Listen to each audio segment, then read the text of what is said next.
Hello everyone and you guys watching Happiest Life with Suit. My name is Sudarshan. तो बहुत ही मज़ेदार video ये होने वाला है क्योंकि आज हम जाने वाले हैं गॉड्स ओन कंट्री। जी हाँ, हम जा रहे हैं केरला। तो आप भी हमारे साथ इस बेहतरीन सफ़र का मज़ा लीजिए। तो ये सब कपड़े और कुछ ज़रूरी चीज़ों की यहाँ पे पैकिंग चालू है और हम फ्लाइट से जा रहे हैं तो कुछ डॉक्यूमेंट्स भी हमने साथ में ले लिए हैं और मैं अपना मैकबुक भी साथ में ले जाने वाला हूँ। तो चलिए फटाफट पैकिंग कर लेता हूँ और आपसे मिलता हूँ। तो गाइस सारी पैकिंग हो गई है, तो अब चलते हैं एयरपोर्ट की तरफ। मुझे पहले से ही बहुत लेट हो चुका है। जब भी हमें डोमेस्टिक ट्रैवल करते हैं तो हमें फ़्लाइट के टाइम से 1.5 से 2 घंटे पहले ही पहुंचना होता है और जब हम इंटरनेशनल फ़्लाइट्स के लिए हमें जाना होता है तो 2 से 3 घंटे पहले पहुंचना होता है। अभी आपको लगेगा इतनी जल्दी जाकर क्या करना है वहाँ पे, तो इसके पीछे का रीज़न भी मैं आपको बता देता हूँ। एयरलाइंस के चेक इन काउंटर जिसमें हमें ये बड़ा बैग जमा करना होता है वो फ़्लाइट टेक ऑफ के टाइम के 1 घंटे पहले ही बंद कर देते हैं और जिस गेट से हम प्लेन के अंदर जाते हैं वो boarding gate flight take off के 30 मिनट पहले ही बंद हो जाता है। तो अब ये बड़े बैग गाड़ी में हमने पीछे रख दिए हैं। ये हमारी घर की गाड़ी है, तो अभी गाड़ी में बैठकर जाते हैं एयरपोर्ट की तरफ।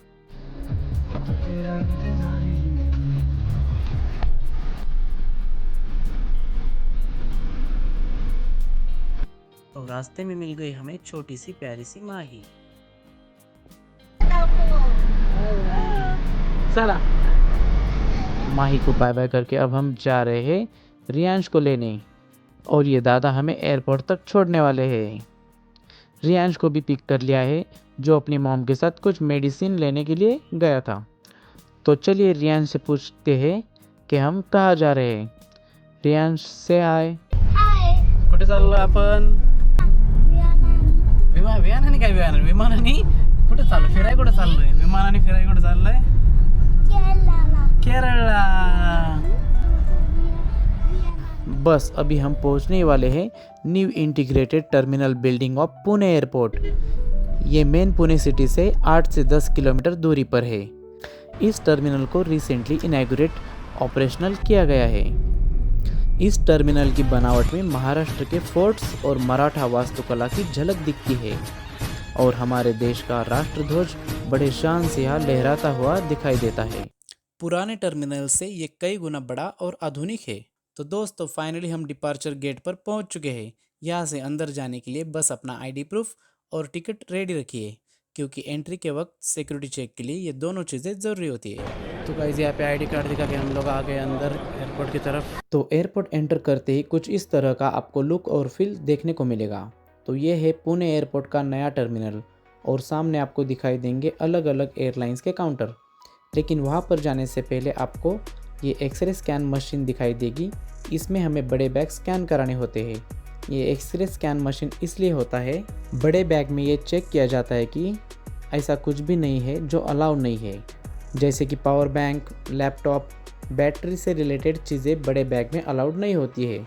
उसे हमें अपने हैंड बैग में ही ले जाना होता है। सही। तो दोस्तों अगर आपको एयरपोर्ट पर गेट नंबर या लगेज को लेकर थोड़ा भी कन्फ्यूजन हो तो टेंशन मत लेना। यहाँ का स्टाफ बहुत ही पोलाइट और हेल्पफुल होता है। एक्सरे स्कैन मशीन में बैग चेक करने के बाद हमें जाना होता है, हमने जिस भी एयरलाइन की टिकट ले ली है उस एयरलाइन के काउंटर पे जाके हमें बड़े बैग जमा कराने होते हैं और वहाँ से हमारा बोर्डिंग पास लेना होता है। फ़्लाइट पकड़ने से पहले ये ग्लास बॉक्स ज़रूर देख लेना। इसमें वो सारी चीज़ें हैं जो सिक्योरिटी वाले आपके बैग से निकाल देंगे। तो गाइस अभी आए हम एयर इंडिया एक्सप्रेस के काउंटर के सामने। तो यहाँ पे हमें जमा कराने हमारे check in bag. Check in counter पे हमें बोर्डिंग पास लेने के लिए दो चीज़ों की ज़रूरत होती है। एक तो हमारा कंफर्म ई टिकट, उसे हम मोबाइल में या तो प्रिंट आउट हो तो प्रिंट आउट भी हम उन्हें दिखा सकते हैं, और दूसरी चीज़ है वैलिड आईडी प्रूफ जैसे कि आधार कार्ड या पासपोर्ट। तो मैंने इनको मोबाइल में अपना टिकट दिखाया। तो गाइज़ आपको मैं बता देना चाहता हूँ, डोमेस्टिक फ़्लाइट में हम जब भी कभी ट्रैवलिंग करते हैं तो उसमें कैबिन बैग जिसे हम हैंड बैग भी कहते हैं उसका वेट 7 केजी और चेक इन बैग जिसको हमें यहाँ पे जमा कराना होता है जिसको हम बड़ा बैग भी कहते हैं उसका वेट 15 केजी तक ही अलाउड होता है। अगर आपके बैग का वेट 15 केजी से ऊपर होता है तो आपको पर केजी 500 से 700 तक एक्स्ट्रा अमाउंट पे करना होगा। चेक इन बैग यहाँ जमा कराने के बाद और डायरेक्ट हमारे डेस्टिनेशन पे मिलता है। तो गाइस हमें मिल गई यहाँ पे बोर्डिंग पास। हमने यहाँ पे हमारे बैग जमा कर दिए हैं। हमारे बड़े बैग्स का वेट था 15 केजी के ऊपर 100 या 200 ग्राम, लेकिन वो चल जाता है, उसका हमें एक्स्ट्रा पेमेंट करने की कोई भी ज़रूरत नहीं पड़ी है। यहाँ पे हमने हमारे बड़े बैग जमा कर दिए हैं। ये बड़े बैग हमें डायरेक्टली मिलेंगे हमें कोच्चि में। और अब बारी है सबसे इम्पोर्टेंट स्टेप की, जो कि हमारा अगला स्टॉप है, सिक्योरिटी चेक। यहाँ थोड़ा सिस्टम से काम करना पड़ता है। आपको अपने सारे इलेक्ट्रॉनिक जैसे मोबाइल, लैपटॉप और पावर बैंक एक अलग ट्रे में निकालने होंगे। साथ ही अपना बेल्ट, वॉलेट और सनग्लासेस जैसे मेटल की चीज़ें भी ट्रे में रखनी होती है। यह थोड़ा अनड्रेसिंग वाला सीन हो जाता है, पर सेफ्टी के लिए ये प्रोसेस बहुत ज़रूरी है। तो गाइस सिक्योरिटी एरिया में कैमरा अलाउ नहीं होता है, तो मुझे अभी ब्लॉग यहाँ पे स्टॉप करना पड़ेगा। सारी फॉर्मेलिटीज़ करने के बाद मैं आपको मिलता हूँ सीधे सिक्योरिटी चेक के बाद। तो दोस्तों सिक्योरिटी चेक में बस 5 से 10 मिनट लगे हैं हमें, और अभी हम बैठे हैं बोर्डिंग एरिया में। फ़िलहाल बोर्डिंग का वेट कर रहे हैं। और ये रहा हमारा बोर्डिंग पास, जिस पे गेट नंबर और फ़्लाइट की सारी डिटेल्स लिखी होती है। लेकिन पीछे स्क्रीन पर देखो, हमारी फ़्लाइट थोड़ी डिले हो गई है। एयरपोर्ट पर बोर्डिंग एरिया के हर एक गेट के सामने सीटिंग एरिया काफ़ी बड़ा है और यहाँ बैठने की अच्छी सुविधा है। तो जब तक बोर्डिंग शुरू नहीं होता तब तक फूड कोर्ट चलते हैं कुछ पेट पूजा करने। बोर्डिंग गेट के पास ही फूड कोर्ट है और यहाँ के प्राइजेस देख रहे हो। वेज बर्गर है 270, चिकन 290, समोसा और वड़ा पाव 160 का है। एंड दीज आर सैंडविचेस, और साइड में है पॉपकॉर्न और स्वीट कॉर्न। इतने सारे मेनू में हमने तो सिंपल रास्ता चुना। मेरे लिए वेज सैंडविच और रियांश को स्वीट कॉर्न चाहिए था। तो दोस्तों इन डिलीशियस बाइट को फिनिश करके हम ग्राउंड फ्लोर पर आए हैं लाउंज चेक करने। पर बैड लक ये हुआ कि लाउंज फिलहाल बंद है, लेकिन यहाँ एक अच्छी चीज़ दिखी, द प्ले एरिया। अगर आप बच्चों के साथ ट्रैवल कर रहे हो तो ये बेस्ट स्पॉट है उन्हें बिजी रखने के लिए। तो गाइस एयरपोर्ट पर हर जगह डिस्प्ले स्क्रीन्स लगे हैं, और अभी जस्ट चेक किया तो हमारी फ़्लाइट का बोर्डिंग टाइम हो गया है। और अब हम निकल रहे हैं वापस ऊपर बोर्डिंग गेट की तरफ। बोर्डिंग गेट पर टिकट स्कैन करवा ली है, and now we are heading straight to the aircraft via the aero bridge. बहुत ही अच्छी वाइब आ रही है यहाँ पे। एरो ब्रिज से होते हुए सीधा जा रहे हैं फ्लाइट के अंदर। फ्लाइट्स में एंटर करते ही कैबिन क्रू ने बड़े प्यार से नमस्ते के साथ वेलकम किया। इस वार्म वेलकम के बाद अब हम बोर्ड कर चुके हैं। देखिए प्लेन के अंदर का नज़ारा। एयर इंडिया एक्सप्रेस का ये इंटीरियर काफ़ी प्रीमियम लुक दिया है इस प्लेन को। सीट्स काफ़ी प्रीमियम और कंफर्टेबल लग रही है। फाइनली हम अपनी सीट्स पर पहुंच गए हैं। वैसे तो चेक इन काउंटर पर भी सीट कंफर्म होती है, लेकिन हमने फ़्लाइट बुक करते वक्त ही अपनी और रियांश के लिए विंडो सीट्स प्री बुक कर ली थी, ताकि विंडो सीट से दिखने वाला ये शानदार व्यू बिना किसी रुकावट के आपको भी दिखा सकूं। दोस्तों अब दिखाता हूँ आपको यहाँ का सेटअप। सीट के ठीक सामने है ये सिकनेस बैग, जिस पर बड़े प्यार से गेट वेल सुन लिखा है। उसके बगल में है सेफ्टी इंस्ट्रक्शन मैनुअल, जिसमें प्लेन की सारी जानकारी होती है। और साथ ही है ये मेनू कार्ड। ये देखिए हमारा ट्रे टेबल। इसे इस तरह से अनफोल्ड करते हैं खाने के लिए और वापस ऐसे ही लॉक कर देते हैं। साइड में है आर्म रेस्ट, जिसमें यहाँ से आप ऑडियो की वॉल्यूम कम या ज़्यादा कर सकते हैं। अगर ऊपर देखें तो यहाँ है एसी वेंट्स, जिसे आप अपने हिसाब से एडजस्ट कर सकते हैं।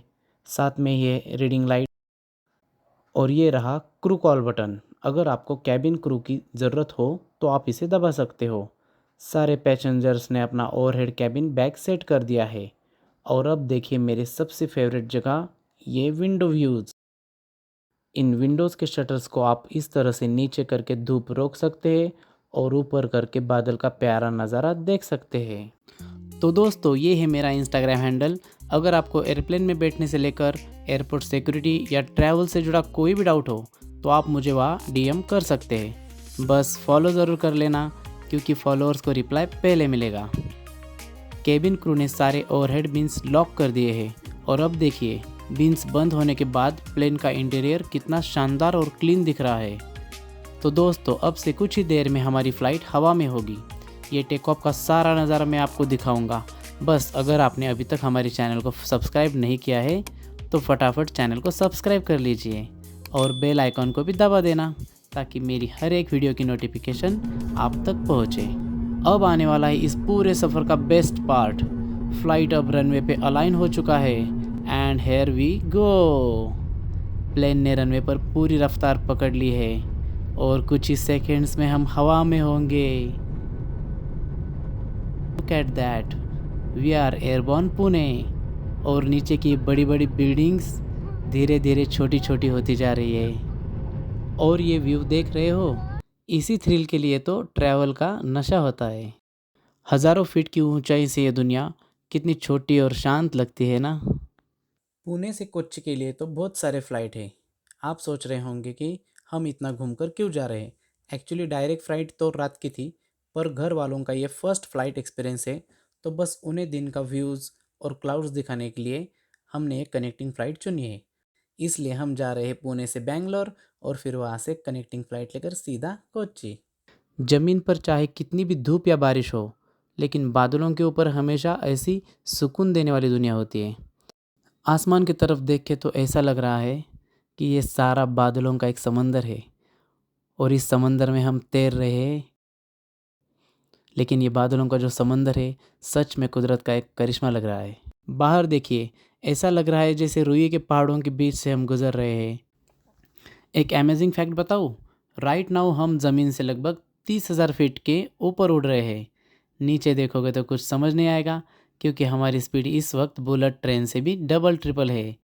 और दोस्तों, फाइनली हम अपनी मंजिल के बिल्कुल पास पहुंच रहे हैं। एक बार विंडोज से बाहर देखो, फ्लाइट से अब साफ दिख रही है ये बेंगलोर की वो हसीन ज़मीन, वो हरियाली, वो बेंगलोर का वही शानदार मौसम जिसके लिए यह शहर जाना जाता है।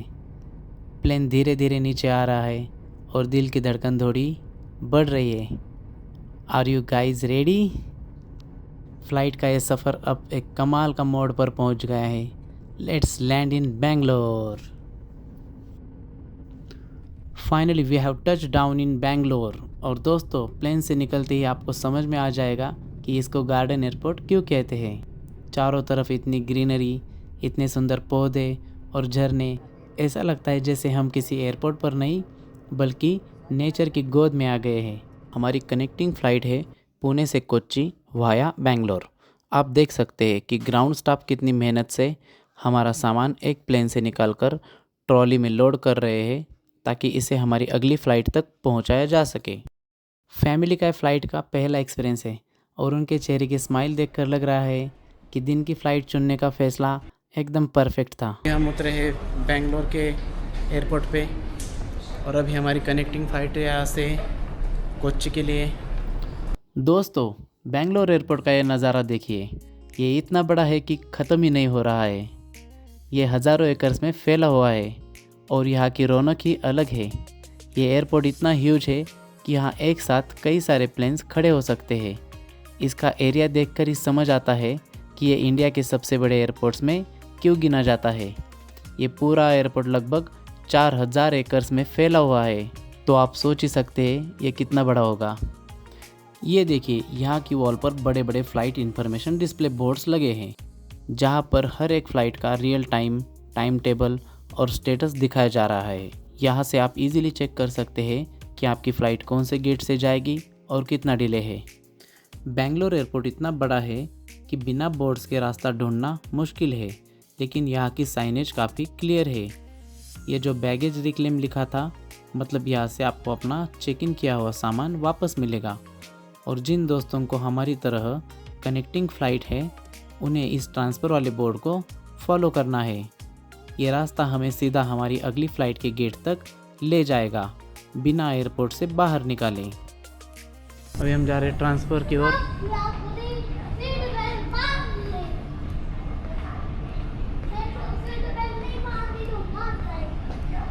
रियांश यहाँ पे आने के बाद बहुत खुश है। वो बहुत सारी मस्ती कर रहा है, वो यहाँ पे रुकने का नाम ही नहीं ले रहा है। तो दोस्तों, बेंगलोर एयरपोर्ट की एक बात मुझे बहुत अच्छी लगी, यहाँ की वॉल्स। ट्रांसफ़र की तरफ जाते वक्त आपको रास्ते में बहुत सारी ब्यूटीफुल पेंटिंग्स दिखेगी, जो यहाँ के कल्चर को दिखाती है।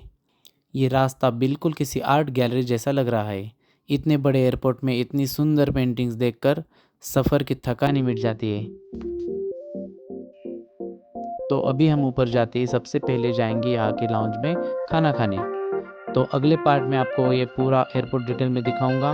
और साथ ही दिखाऊंगा यहाँ का लाउंज कैसा है और वहाँ की फैसिलिटीज़ कैसी है। तो मेरा अगला ब्लॉग ज़रूर देखना। अगर आपको ये वीडियो अच्छी लगी हो तो लाइक ज़रूर करना और कमेंट्स में ज़रूर बताना कि आपको मेरा ये ब्लॉग कैसे लगा। तो फ़िलहाल के लिए बाय बाय दोस्तों, मिलते हैं मेरे अगले ब्लॉग में। बाय।